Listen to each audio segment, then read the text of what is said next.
Okay. So, good evening, everyone. Enlightening webinar brought to you by ICHARS Support Foundation in collaboration with CareerNaksha. So, at ICHARS, we are committed to empowering coaches and mentors to be a healthier and more fulfilling world. We achieve this by providing comprehensive step-by-step trainings that equip them with advanced coaching and therapeutic skills. This in turn enables them to better serve their clients while achieving their personal and professional ambition. So this web is proudly brought to you by ICHARS Support Foundation, an integral non-profit branch of ICHARS, where the core mission revolves around promoting mental health care, that is creating awareness, providing support, and offering education. We firmly believe that by enhancing public awareness, educating communities, and providing individuals with the right tools, we can foster optimal mental health for all. So today's webinar is made possible through our partnership with CareerNaksha, our valued collaborators in the field of career counseling. Today, joining us here is Vaishali Nair. She is an educational consultant, industrial psychologist. So, ma'am, thank you for joining us on this journey of knowledge and growth. And also, for everyone, we hope you find this webinar both enriching and enlightening. So, Vaishali, ma'am, over to you. Just give introduction about yourselves and you can. Thank you. Thank you, my dear. Thank you for giving a good introduction. I will just give a brief introduction of myself again. Myself, Vaishali. I'm a psychologist by profession. I'm working in schools and colleges and have my clinic in Kerala. I am residing in Kerala. Was born and brought up in Bombay. Then it was Bombay when I was in Bombay. That was way back in 2000. So I did my master's over there. I did my master's in industrial psychology and then settled down in Kerala where I pursued my higher studies in counseling psychology. And for last 18 plus years, I'm working in schools and freelance as school counseling, as training also for companies related to stress management, do parenting sessions, police training also I'm conducting. I'm part of narcotics cell where they do refer cases related to the students who are having issues related to substance and do really have want to come out of it. So the thing is, according to me, counseling is not guidance. According to me, counseling is bringing change, and it only happens when the client wants it. So I don't guide anybody as of now. Nobody have ever told that it is guidance. So that I always have a thin line that where I don't sound that I'm guiding anybody, because it won't be that much fruitful as of working on strategies. That's what I more work upon, where we as a team, the client and the counselor, have a proper authentic discussion where we can work and come to the target. This is a small introduction about me. And talking about the just 1 month from now, it is we are going to celebrate the World Mental Health Day. So thought of adding the awareness class related to that, as this year's World 2025 World Mental Health Day theme is access to services, where mental health and catastrophes of emergencies being here, where the kids, the children, the protection for the adolescents are being concerned, where how we can deal, we as the service people who are in the providers who can help them, support them, be the pillars to take care when they are having issues in their personal lives. It can be natural calamities, it can be related to the vulnerability that they have towards the traumas that they have in their past experience, or natural calamities, for example, like the pandemic that has been suffered.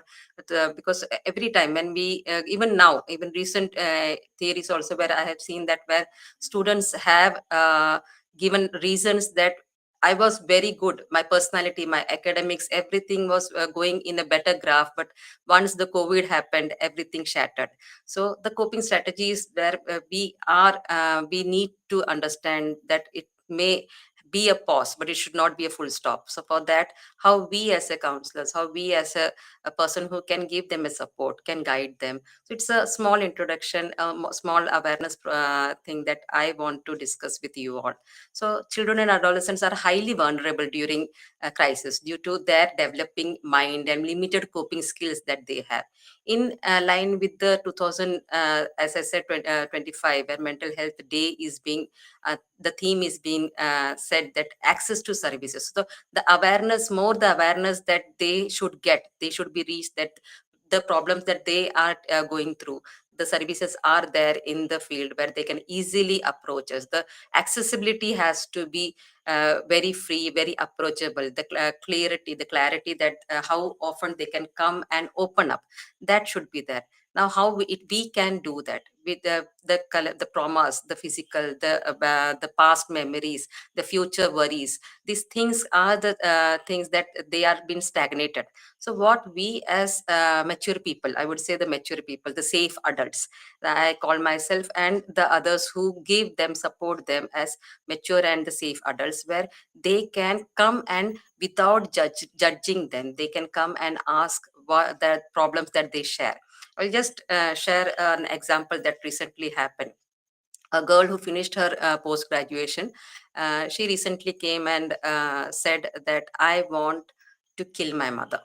And it was not of a heat of the moment. She said that I have planned very well. I asked her the reason behind that. She said that for last 2 years I am working for my studies for the entrance exam, and I am staying. This is the time that I have stayed with my mother the most time. So I now came to know that she doesn't like me. She likes my brother more. The sibling rivalry that she had. So the feeling that I am not being taken care the way he is being given care. So the only thing that she wants is that the person who is giving her the trauma, the past memories that happened in her life, because she was just counting that it happened just yesterday. That fresh the memories are. That's fresh. The thing is, I reminded her that it just happened once, but you keep on remembering it again and again. You are giving more pain than the mother gave it to you. So what can be done so that we can move on? Of course, killing is not a solution, but she said that if I could, and she just completed again, because these are the things that they think that this is a solutions where they can commit suicide. They can the extremes that I am sharing, that when they are in a trauma, when they think that this is the end, dead end, so they think that it is the solution, that what is suffering, what the, again I would connect with the things that is happening in the Nepal right now, where they say that it's Gen Z protest, that when the I'm not touching the government part, the politics part, but again it is the protest against by the Gen Z, where the social media is being banned, where they don't have the freedom to speak. So this the mob had been done. There is a very hectic and very it's traumatic problems right now having that. The students, the kids, the schools are being closed. Everything is being full stop right now. So how it is going to be affecting the future? So what immediate actions can be taken? How the kids can come to the normal lifestyle again? So these things are what this mental health awareness year we want to deal with. So once first we have to basically understand why this generation needs so much mental health care. That should be the basic reason, rather than how. Why is the most important question according to me. Why this kids nowadays are so vulnerable that they cannot take a rejection, they cannot take criticism, they cannot handle situations where they fail, they cannot have a good positive thinking. Rather they if just again going back to my past, I am 47 as of now. So when I was in my school days, when I was in my college days, my friends, my say even 20 years before that, the depression, the suicidal tendencies, the stress, these words were very much not used by the youngsters. But it is nowadays is a common factor, where the parents also label it as depression. My child went to depression, my child is facing stress. This is the vulnerability that I am saying about the tradition that we used to have. There's a gap that the parenting sessions has to be taken care. So the first thing is that we have to give the services, that we have to be access to the parents, the awareness programs to the parents, the parenting style which can help them to bring more coping skills, like we can give them the life skills can be brought in. The things that we can say is about the resilience that we can teach them, the building the resilience, the tactics, the critical thinking, the communication skills. These things has to be taken, not only the academic should be taken care, the other life skills, the things that they have to play, the sports should be involved, where even participation is better than winning. These things has to be encouraged in schools, colleges, at home also, where students need to open up. They have to come out of their cocoon, where they feel that they are not the so-called FOMO, the fear of missing out. These things happen nowadays more. The vulnerability that they face, the vulnerability that they have more, has to be touched, has to be understood, has to be cared, and has to be worked upon, where it can only happen with a proper communication skill. So students that, as I said, they should be aware of the adults, the safe adults. I always, when I have a session with my teenagers, I always say that you need to identify minimum 5 safe adults in your life. Who are the 5 safe adults, where if you are in the problem, if you think that you need a person to talk to, identify those 5 safe adults who you can easily approach. Can be at your home, or can be a person that you feel is not judging you, but it should not be a stranger, it should not be a social media, it should not be a fake account. But these things also should be talked and been explained, because when they are in problem, they don't know where to go, whom to ask, and what will they think. Now recently I can sharing an episode where a child said that, I always want my mother to listen to me." I said, "Why don't you talk to her?" She says, "I talk, but when I start talking, my mother always say, 'Stop, don't talk. Others will hear. The neighbors will hear. Don't talk loudly. Don't talk like this. Don't speak like this.'" The child always said, "My mother is more concerned about what will others think. She is never listening to me. She's just hearing to me. So I want my mother to understand what I'm going through. It's okay. I know sometimes I am wrong, but if my mother says it's okay not to be okay, can be a word which can help the kids to handle the traumas, to handle the problems that they think is the worst in their life. Even there are many episodes where I can share things where I always ask students, where I would say, from class 4 onwards, I would say class 4 to 8. I always, when I have a rapport building in the group sessions, I have students and I ask them, after a few sessions about manners, good touch, bad touch, after discussing all these topics, I just ask them, "Can you share your thoughts after my question?" They said, "Okay, we will share." I always ask for the class 3, 4, 5 students, for last 2 months, have you ever lied to your parents? Just raise your hands if you have lied to your parents in last 2 months. Unfortunately, very few raise their hands. But the same question I reframe in the class, say 8, 9, by asking, for last 15 days, have you lied to your parents? So again, the response comes same. But the thing is, why do they lie? Why they want to hide their identity? Why they want to show a mask, wear a mask? Why they are not opening up at home? This is a very big question, because it is connected to the vulnerability that they don't want to face. And they are not ready. It is not that they are not ready to correct themselves. They have these identity issues. They have this thing that as their brain is a developing age, that it is a stage of developing. But again, we as parents demand more than we have to they can give us. So that comparison, that this thing has always made them suffer more than what actually has happened. So I again, my second question I do ask them, and that if suppose it is a parents meeting, and your parents, both parents, your mother is sitting in your left side and father is sitting in the right side, and you're sitting in the center, and I ask the same question in the public, for last 2 months, have you ever lied to your parent? And the child raise hands that he or she has not. Again, one more lie, because the parents cannot take it. I again do ask the parents, why do you think that the parents lie, the students lie? The immediate response I get from the parents is, because they know they are wrong. But in short, I reply to them, no, it is because you cannot handle the truth. Our kids lie to us because we don't accept them the way they are.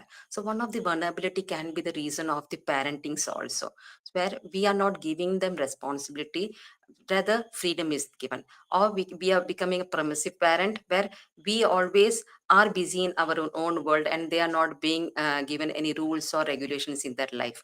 Or an authoritarian parent where we are over judging, over bossing them. So that's a confusion, how to communicate with the parents. So there definitely a bridge should be there where freedom with responsibility can be assured to the child. Teachers can definitely have a communication, a storytelling pattern can be there, journaling can be there, diary writing can be there, where they can express their feelings. The more the baggage they carry, the more they are in the depth of the problems they're suffering right now. So the communication skills, the thing that we are not judging them, can be a area where definitely anything that they are facing right now can be opened up and can be solved at the root cause. Because I always believe that prevention is better than cure.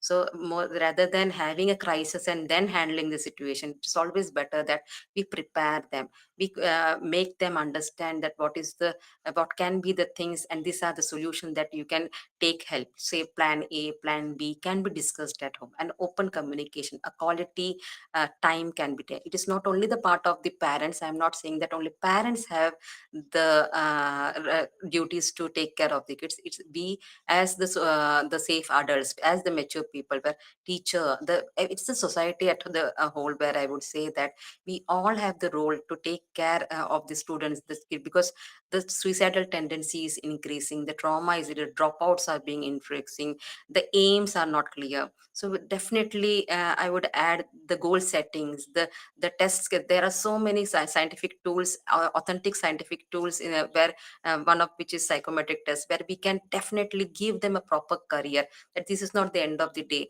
these are your interest area, this is the abilities that you have, these are the personalities, and with the help of these things you can definitely go and find the best goal that you can achieve. And the worth of job satisfaction is definitely very much important, because the more job satisfaction you get, the more you are moving forward in your life. So we can definitely guide them, listen them, can definitely sometimes say things that they do say things that it hurts, because we compare our past, we say that this Gen Z, the so-called Gen Z people, they don't have heart. It's not true.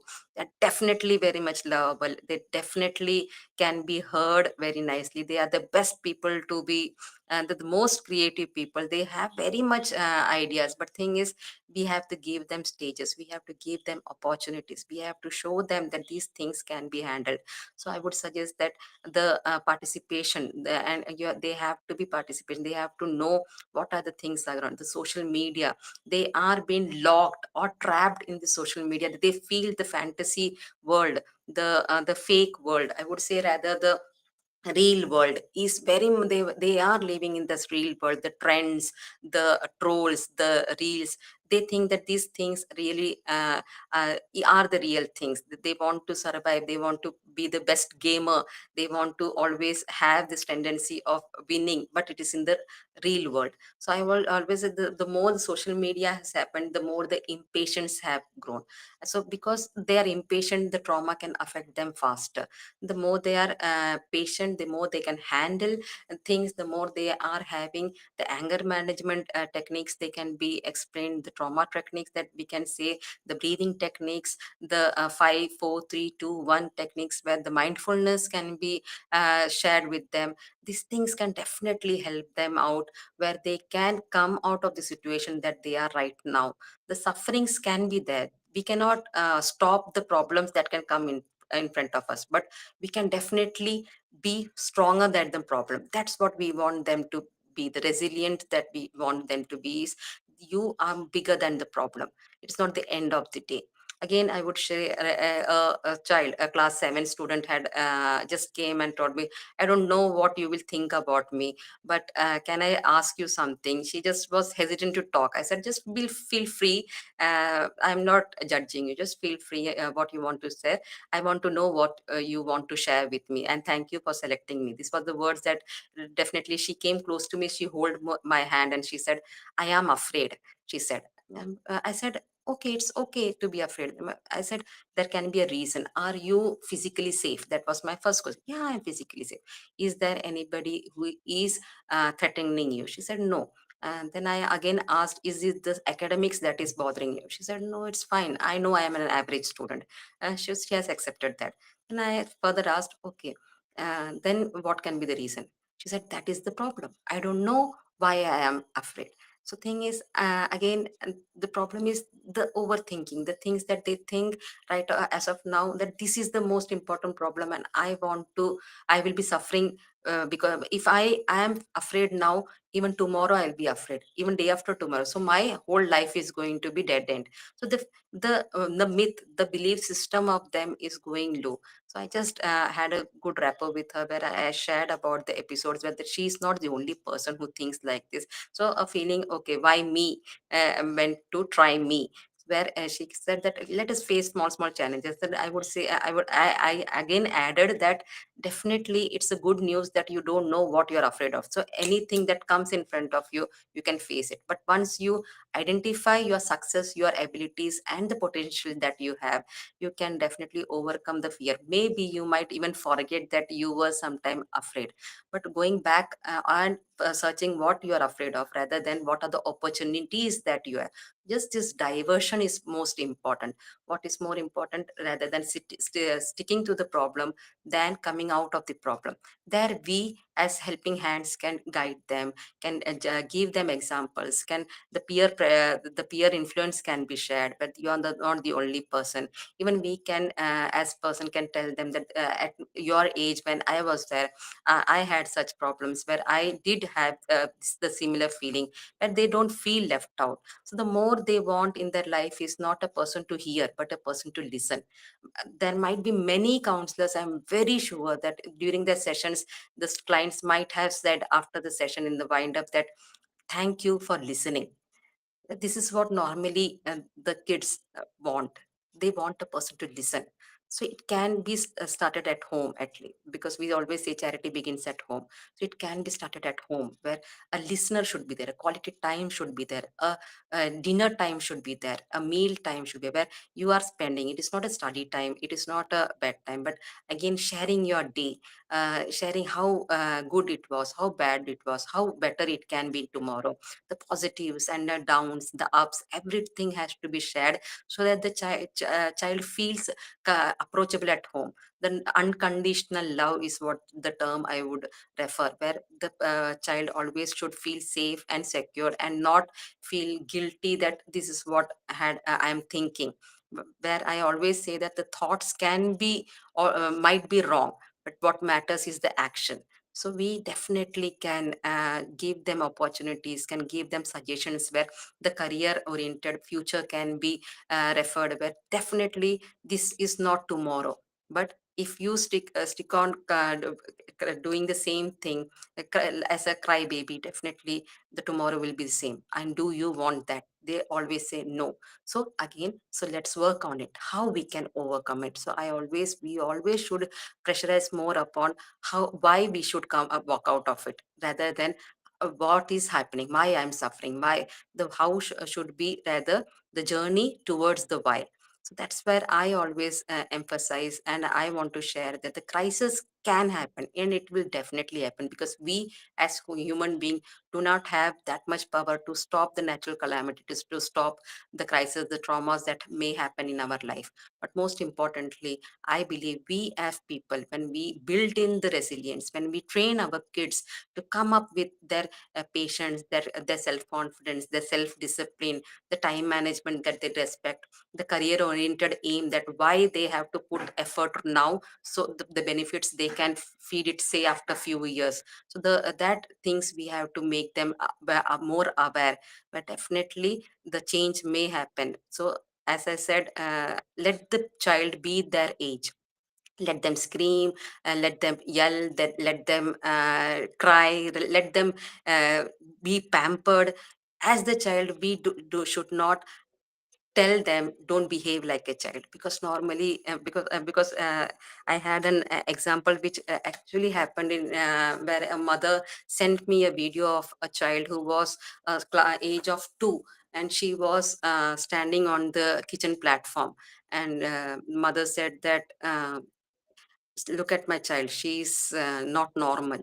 I asked why. She said that she's climbing, she's going near the gas. Is that right? So she's not normal. I said, I'm so proud of your daughter. She is not afraid of height. She's taking care of it. She's a risk taker. So it's the perception that matters. Your child may be doing things where definitely you think is a problem from your mindset, but when you want to talk to your child, be of that age and understand where empathy matters, where why the child is doing such things. Because for us the problem can be small, but for the child it can be the biggest trauma in his or her life. The abuses that they have, the things that they really have in the back of the mind is tremendous. So the social media, this also provokes them much faster. The reels that they have, within seconds they get distracted. The focusing, the concentration, the judgment, the mark oriented appreciation, this all make them more hectic. So whatever happens in the past is being again traumatized, it is not being healed. So let us give them a comfort, let us be make it a place where they can definitely, this world is a beautiful way where we will fall, we will raise again, we will have problems in a life, but at the end of the day there should be smile on your face that you faced it. That's more important. The faces will come, but facing the problem is where a person is growing, so you can be better than yesterday. So this is what we I want to share with you all, that let us not strive to become perfect, let us be just better than yesterday. Thank you for giving me a chance to share my thoughts. Thank you, Shafina.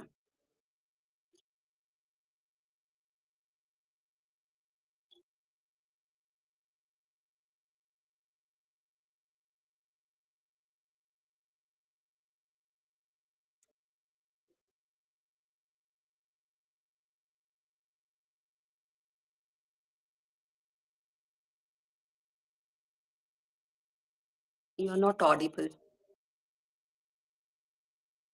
Kind of doubt, you can get back to us in the comments. Also, thank you, ma'am, for a full session. So, also, we would like to thank CareerNaksha, our collaborators, for the evening. Thank you so much. We'll end the live over here. See you all next week. Thank you. Thank you so much.